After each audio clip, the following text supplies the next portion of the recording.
राज्यात राबवण्यात येणाऱ्या राष्ट्रीय सामाजिक सहायता योजना ज्या केंद्र पुरस्कृत आहे,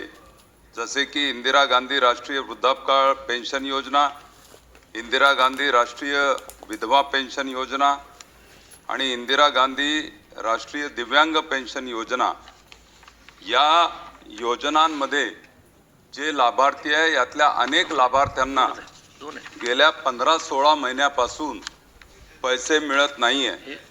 आणि या संदर्भामध्ये जेव्हा पोर्टलवर लोक जातात तेव्हा पोर्टलवर अशी माहिती येते की scheme ceiling to state and union territory is already completed in the scheme असा मेसेज येतो आणि यांना पैसे मिळत नाहीये।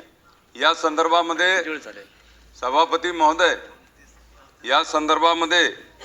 केंद्र सरकारकडे राज्य शासनानं पाठपुरावा केलेला आहे, पण अजूनही त्यामध्ये काही केंद्र शासनाकडून प्रतिसाद मिळालेला नाही आहे।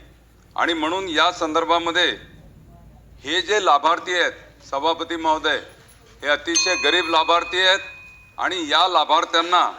राज्य शासनाच्या संजय गांधी निराधार योजना किंवा श्रावणबाळ सेवा योजनेमध्ये जर आपण सामावून घेतलं तर मला असं वाटते की या राज्यातल्या लाखो लोकांना त्याचा फायदा होईल। आणि म्हणून ऑटोमॅटिकली ज्या लोकांना मिळत नाही आहे त्या सगळ्या केंद्र पुरस्कृत योजनेचा समावेश हा राज्य सरकारच्या श्रावणबाळ आणि संजय गांधी निराधार योजनेमध्ये करावा अशी विनंती आहे।